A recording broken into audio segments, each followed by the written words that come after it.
नमस्कार। फिल्म आनंद में एक डायलॉग है, जिंदगी और मौत ऊपर वाले के हाथ में है जहां पनाह, जिसे ना आप बदल सकते हैं और ना मैं। हम सब तो रंगमंच की कठपुतलियां हैं जिसकी डोर ऊपर वाले के हाथों में बंधी हुई है। कौन कब कैसे उठेगा ये कोई नहीं जानता। जी हां, कौन कब कैसे उठेगा ये कोई नहीं जानता। अगर जानता तो नेपाल में आज ये मंजर नहीं होता। ये डायलॉग आज भी लोगों की जुबान पर है और ये डायलॉग आज भी हकीकत बयान करता है। आज बात नेपाल की त्रासदी की होगी, बात कुदरत के कहर की होगी, जहां उम्मीदें अभी भी जिंदा हैं।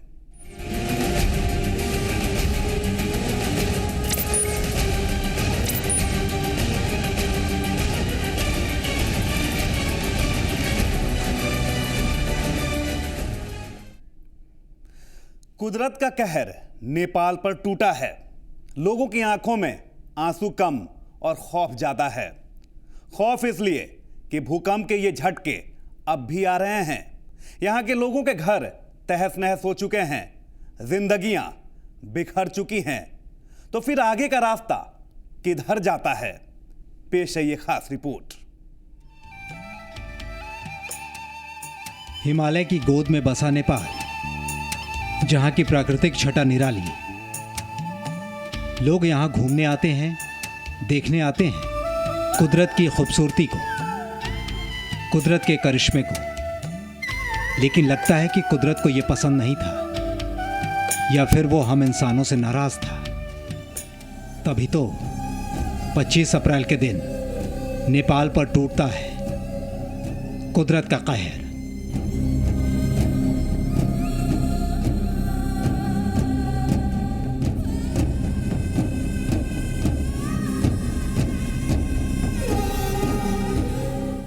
भूकंप के झटके से पूरा नेपाल थर्रा गया, धरती हिल गई।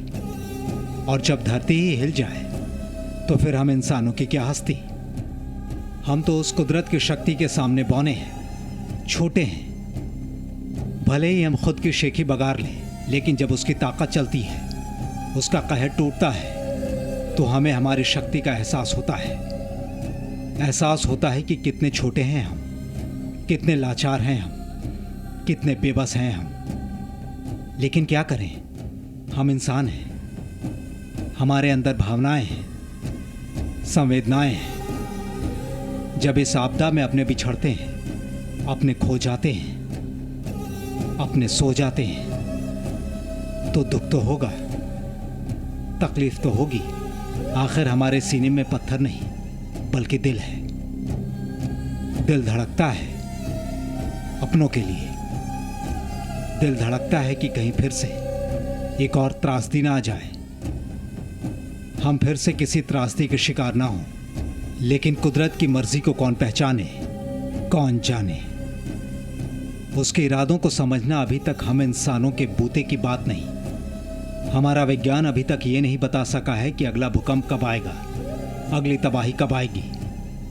लेकिन दिल घबराता जरूर है। दिल घबराता है रोज आ रहे झटकों से। दिल घबराता है खराब होते मौसम से।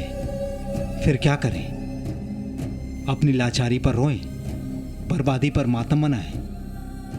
लेकिन तभी हमें कुछ हाथ दिखाई देते हैं। ये हाथ हमारी तरफ बढ़ते हैं, हमारे आंसुओं को पोंछने के लिए, हमारे दुख को कम करने के लिए। मदद में बढ़ रहे ये हाथ हमें दिलासा दिलाते हैं, घबराते दिल को सुकून दिलाते हैं, उम्मीद की एक लौ दिखाते हैं। कुदरत की मार से जब हम हर तरफ से लाचार हो गए, बेबस हो गए, तब मदद के लिए सामने आए लोगों को देखकर आंखों में फिर आंसू आ जाते हैं। लेकिन इस बार ये आंसू दुख के नहीं, निराशा के नहीं, ये उन उम्मीदों के हैं, उस भरोसे के हैं जो हमें नजर आने लगा है। हाँ, कुदरत ने अपनी ताकत दिखा दी। अब हमारी बारी है, हमारे भरोसे की बारी है, हमारी उम्मीदों की बारी है। अपनों का यह भरोसा हमारे अंदर फिर से जीने की उम्मीद जगाने लगा है। हम लड़ेंगे, हम डटे रहेंगे। कुदरत ने जो छीन लिया वो वापस तो नहीं आ सकता, लेकिन फिर से उठेंगे, फिर से खड़ा होंगे, देश फिर से उठेगा, नेपाल फिर से खड़ा होगा, यहाँ के लोगों के चेहरे पर फिर से मुस्कान होगी, फिर से नया सवेरा होगा। ब्यूरो रिपोर्ट, जी मीडिया।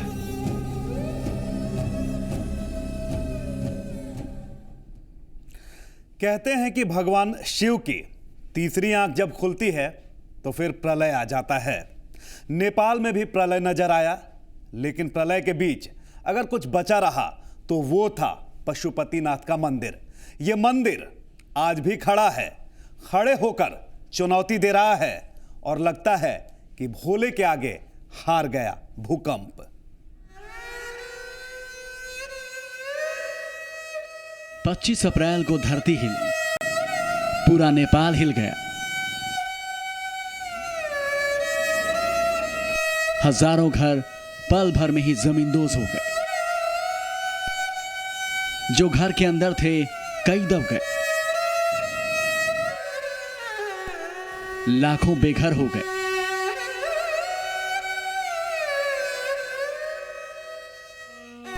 ऐतिहासिक धरहरा मीनार भी इस भूकंप की भेंट चढ़ गया। मीनार धराशायी हो गया। हर तरफ तबाही का आलम था, लेकिन तबाही के आलम में भी नेपाल का पशुपतिनाथ मंदिर खड़ा रहा, बुलंद रहा। कई लोग इस मंदिर के अंदर ही शरण लिए हुए थे। उन्हें भरोसा था कि भोले के इस मंदिर में उनका कोई बाल भी बांका नहीं कर पाएगा।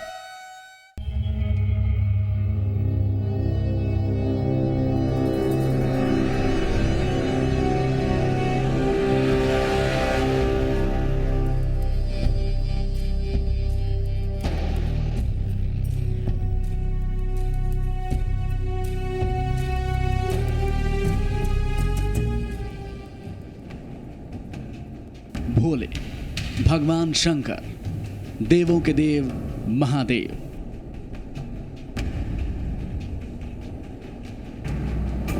न जाने कितने नामों से जाने जाते हैं भगवान शिव। इन्हें सृष्टि के संहारक के तौर पर भी जाना जाता है, मतलब संहार के देवता।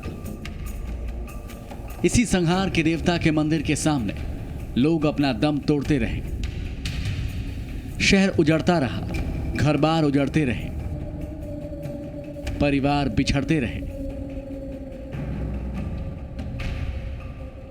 लेकिन कुछ अडिग रहा तो वो था पशुपतिनाथ मंदिर। भोले के इस मंदिर का भूकंप कुछ नहीं बिगाड़ पाया। झटके आए और आते रहे, लेकिन पशुपतिनाथ मंदिर वैसे ही खड़ा रहा जैसे वो पहले था। लोगों ने इसे चमत्कार कहा तो कुछ इसकी जांच में जुट गए, लेकिन भोले के इस ऐतिहासिक मंदिर में आज भी पूजा अर्चना जारी है। नेपाल में इतनी भयंकर तबाही के बाद भी पशुपतिनाथ मंदिर को कोई नुकसान नहीं हुआ है और हम इस वक्त मौजूद हैं पशुपतिनाथ मंदिर पर ही। हम सबसे पहले आपको पशुपतिनाथ मंदिर को दिखाना चाहेंगे कि किसी भी दीवार में यहाँ पर किसी प्रकार की दरार नहीं आई। इतना तगड़ा झटका भूकंप का यहाँ पर आया था जिससे हज़ारों लोगों की यहाँ पर जानें चली गई, कई लोग घायल हो गए और कई जो यहाँ के ऐतिहासिक धरोहर थे, जो यहाँ की सांस्कृतिक विरासत थी, वो तबाह हो गए, मिट्टी में तब्दील हो गए, मलबे में तब्दील हो गए। लेकिन हम आपको पशुपतिनाथ मंदिर की तस्वीरें दिखा रहे हैं। यहाँ पर किसी प्रकार का कोई नुकसान नहीं हुआ है। लोग यहाँ पर खड़े हैं। हम आपको सबसे जो पशुपतिनाथ मंदिर का सबसे जो ऊंची चोटी है, जो शिवलिंग शंकर भगवान के त्रिशूल के साथ है, उसको भी हम आपको दिखाना चाहेंगे। किसी प्रकार का कोई नुकसान नहीं हुआ है। हालांकि इसी तरीके से केदारनाथ में जब आपदा आई थी उत्तराखंड के, वहाँ पर भी भगवान केदारनाथ के मंदिर को कोई नुकसान नहीं हुआ था। लोग इसे आस्था और दैवीय शक्ति मानते हैं कि जिसके चलते ही इन मंदिरों पर इतने बड़े भूकंप का कोई असर नहीं पड़ता। और नेपाल में भी कुछ इसी तरीके से हुआ। हमारे साथ बातचीत करने के लिए यहाँ पर मौजूद हैं पंडित जो यहाँ के पुजारी हैं, नारायण प्रसाद जी। मेरा समझ में क्या आता है कि पशुपतिनाथ में ये राष्ट्रदेव पशुपतिनाथ है, सबका सबसे बड़ा पशुपतिनाथ है। राष्ट्रदेव पशुपति जिसको बोलते हैं वो पशुपतिनाथ है। पशु जिसको बोलते हैं हम जैसा प्राणी के पूरा पशुप है। हमको जो उद्धार करने वाला भगवान नाथ पशुपति है। रहे हैं कि भगवान पशुपतिनाथ के मंदिर को आस्था के चलते ही, भगवान की शक्ति के चलते ही किसी प्रकार का कोई नुकसान नहीं हुआ। और हम इस वक्त पशुपतिनाथ मंदिर के प्रांगण में ही मौजूद हैं। यहाँ पर एक दूसरी भी हम आपको तस्वीर दिखाना चाहेंगे जो बहुत ही दुखद है। जो यहाँ की जो दुखद तस्वीर है, सबसे ज़्यादा अब यहाँ पर लोग, परिवार के लोग यहाँ पर उनके पहुँचे हुए हैं, जो अपने परिवार के जिन लोगों की मौतें हुई हैं उनकी आंखों में आंसू हैं। यहाँ पर बहुत ही दुखद माहौल है क्योंकि इतनी भयंकर तबाही जिस तरीके से यहाँ नेपाल में आई, उसने न जाने कितने घरों के चिराग को बुझा दिया है। पशुपतिनाथ मंदिर में चतुर्मुखी शिवलिंग स्थापित हैं। स्कंद पुराण के मुताबिक जब पांडव स्वर्ग सिधार रहे थे तब भगवान शंकर ने पांडवों को भैंसे के रूप में दर्शन दिया था। इसके बाद वो धरती में समा गए, लेकिन भीम ने उनकी पूंछ पकड़ ली थी। अब जिस स्थान पर धरती के बाहर उनकी पूंछ रह गई, वो स्थान ज्योतिर्लिंग केदारनाथ कहलाया। और जहां धरती के बाहर उनका मुंह प्रकट हुआ, वो स्थान पशुपतिनाथ कहलाया।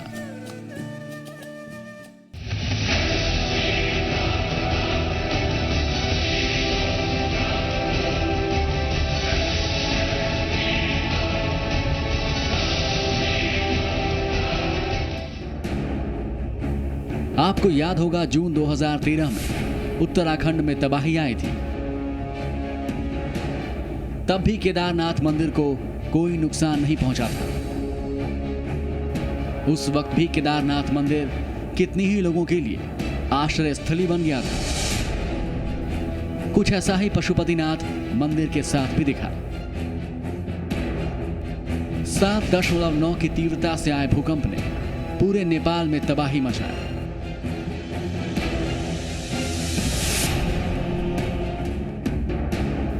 लेकिन भूकंप ने भी इस मंदिर के सामने घुटने टेक दिए। ऐसी मान्यता है कि पशुपतिनाथ चतुर्मुखी शिवलिंग 4 धामों और 4 वेदों का प्रतीक है। ये मंदिर 1 मीटर ऊंचे चबूतरे पर स्थापित है। तबाही के अगले ही दिन इस मंदिर में आरती भी हो रही थी। मंदिर के बाहर सड़कों पर अफरा तफरी मची थी, लेकिन मंदिर के भीतर शांति थी। लोगों को बाबा से कोई नाराजगी नहीं थी। वो भक्ति भाव से आरती में जुड़े थे। अब इसे शिव का चमत्कार कहें या फिर कुछ और, लेकिन दोनों ही त्रासदियों के बीच भोले ऐसे ही अपने दरबार में खड़े रहे। ब्यूरो रिपोर्ट, जी मीडिया, पटना। नेपाल त्रासदी से जुड़ी खबरें आगे भी रहेंगी जारी, लेकिन एक छोटे से ब्रेक के बाद।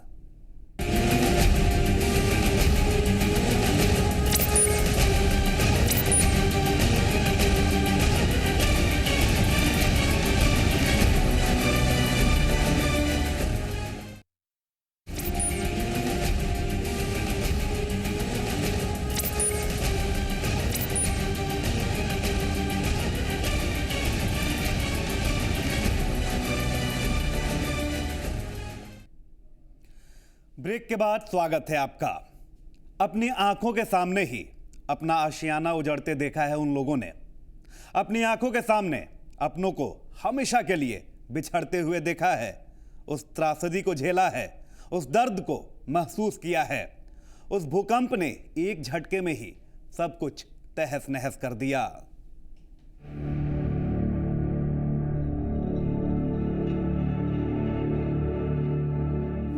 उजड़े घरों के ये निशान उस त्रासदी के बाद की कहानी है जो नेपाल ने देखा है।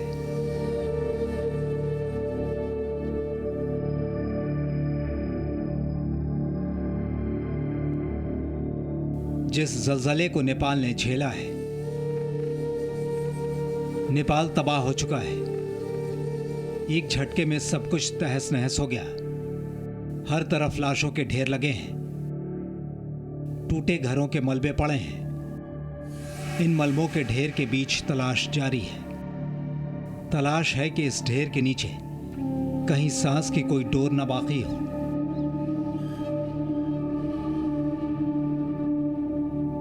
तलाश है कि कहीं कोई जिंदगी मदद की बाट न जोह रही हो। राहत कर्मी भी पूरे जोर शोर के साथ मदद में लगे हैं।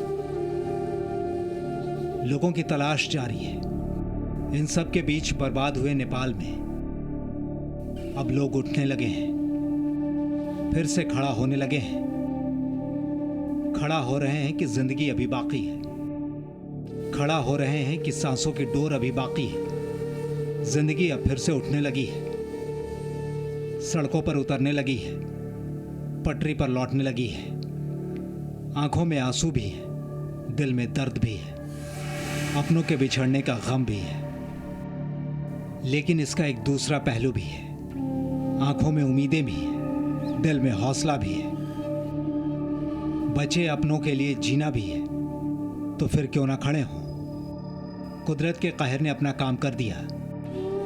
जितनी तबाही मचानी थी मचा ली, जितने इंसानों की जानें लेनी थी ले ली। हम कुदरत से लड़ तो नहीं सकते, लेकिन उससे हार कर बैठ भी नहीं सकते। हमें लड़ना होगा, हमें उठना होगा उन उम्मीदों पर, उन भरोसों पर जिन पर हमारी जिंदगी टिकी है, जिन पर हमारे रिश्ते टिके हैं। नेपाल में हालात अब धीरे धीरे सामान्य हो रहे हैं। लोग रोजमर्रा की जरूरत की चीजें खरीद रहे हैं, पानी भरने लगे हैं, लाइनों में लगे हैं। ये संकेत है हमारे जज्बे का।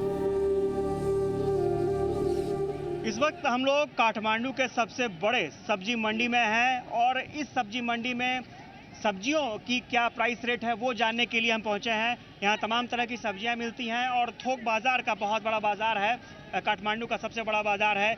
एक दुकानदार है, उनसे पूछते हैं, ये बताइए कि अभी क्या प्राइस रेट चल रहा है, जरा सब सब्जियों के दाम के बताइए तो जरा। अभी सब्जी का दाम तो लेकिन सस्ता ही नहीं है, महंगा नहीं है, बाहर से आया नहीं है, यहीं का सामान है।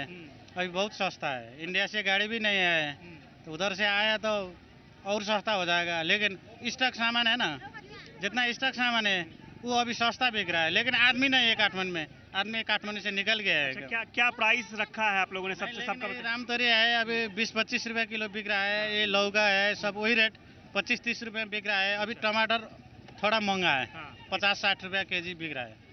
मूली कैसे है, गोभी कैसे है? मूली 15-20 रुपए बिक रहा है, लेकिन गोभी अभी 80 के, 100 के, 70 के दाम क्वालिटी उना से बिक रहा है। मिर्च कैसे बिक रहा है? मिर्च 200 रुपये 200 रुपये केजी। 200 रुपये केजी। और ये खीरा खीरा वो नेपाली खीरा यहाँ का जो लोकल होता है ना, वो 60-70 रुपया किलो बिक रहा है। लेकिन इंडिया का जो हाइब्रिड है वो 20 रुपया 25 रुपये केजी बिक रहा है। तो ये सब्जी के प्राइस रेट है। करेला एक हम लोग छूट रहा है, करेला अभी 50 रुपया 40 रुपया नेपाली में बिक रहा है। 50 रुपये 40। तो ये सब्जियों के रेट हैं। हालांकि ये बताया जा रहा है कि जो सब्जियां बाहर से इंडिया से आती थी, अभी गाड़ियां पहुंच नहीं रही हैं। ये सब्जियां पहले से ही कोल्ड स्टोरेज में रखी हुई थी, वही सब्जियां अभी मार्केट में आई हैं। और ये जो दुकानदार हैं, इनकी तरफ से ये बताया जा रहा है कि सब्जियों के रेट में ज़्यादा इजाफा नहीं हुआ है, सब्जियां ठीक रेट में मिल रही हैं। लेकिन आने वाले समय में हो सकता है इसके दामों में इजाफा हो, क्योंकि अभी गाड़ियां बाहर से नहीं आ रही हैं, इंडिया से नहीं आ रही हैं। इसके कारण सब्जी के रेट थोड़े बढ़ सकते हैं। जिन हाथों से इन घरों को कभी खड़ा किया था, आज उन्हीं हाथों से इन घरों के बिखरे मलबों को खंगाल रहे हैं। उन्हीं हाथों से तलाश रहे हैं कि कोई इन मलबों के नीचे है तो नहीं। क्योंकि उम्मीदें हैं कि जो जिंदगी को चलाती हैं, उम्मीदें ही हैं जो जिंदगी को फिर से खड़ा करती हैं। ब्यूरो रिपोर्ट, जी मीडिया।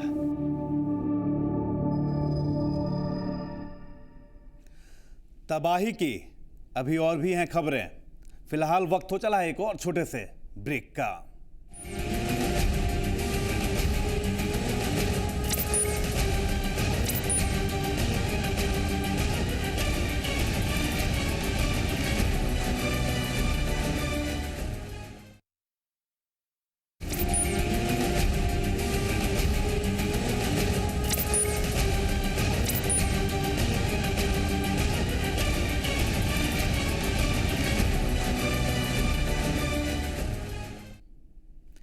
ब्रेक के बाद एक बार फिर से स्वागत है आपका। भूकंप से बचे लोगों को नेपाल से लाने के लिए विशेष प्रबंध किए गए। जब लोग अपने घरों के लिए लौटने लगे तो उनके चेहरे पर एक सुकून था, उनकी आंखों में एक चमक थी। वो जब अपने घर पहुंचे तो लगा जैसे कि दूसरी जिंदगी ही मिल गई हो।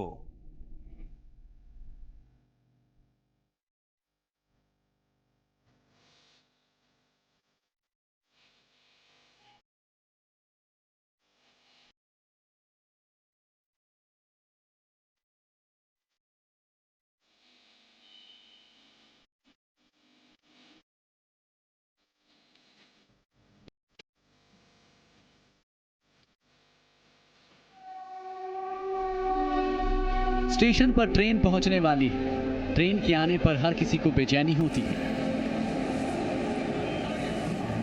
हर किसी को इंतजार होता है। लेकिन ये ट्रेन कुछ खास है। ये ट्रेन नेपाल से पटना आ रही है।